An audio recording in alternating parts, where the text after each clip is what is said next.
ঈদে আসছে সিনেমা জিন 3। থাকছেন নুসরাত ফারিয়া, সঙ্গে আছেন আব্দুল নূর সজল, পরিচালনা করেছেন কামরুজ্জামান রোমান।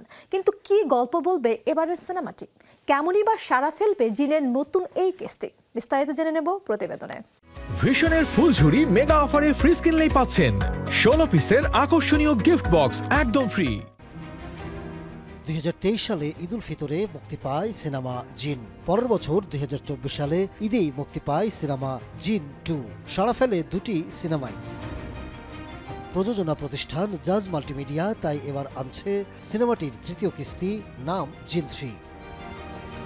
গতবার একটি মেয়েকে নিয়ে তৈরি হয়েছিল মোনা জিন 2। এবারও থাকছে বাস্তব গল্প, যে গল্প নেওয়া হয়েছে সিনেমার অভিনেত্রীর জীবন থেকে। সুমন নামের একটি ছেলেকে নিয়ে আগাবে সে গল্প। জিন 3 পরিচালনা করেছেন কামরুজ্জামান রোমান। জিন 3 দিয়ে প্রথমবারের মতো জুটি বেঁধেছেন নুসরাত ফারিয়া ও আব্দুল নূর সজল। রয়েছেন আরও অনেকেই। কিছুদিন আগে শেষ হয়েছে শুটিং, সম্পাদনার পর এখন চলছে ডাবিং।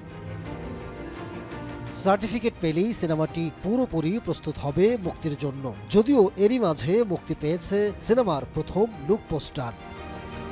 সব ঠিক থাকলে ঈদ উল ফিতরে প্রেক্ষাগৃহে আসছে সজল ফারিয়া জুটির প্রথম সিনেমা জিন 3। Ahmed Tauquir, showbiz tonight.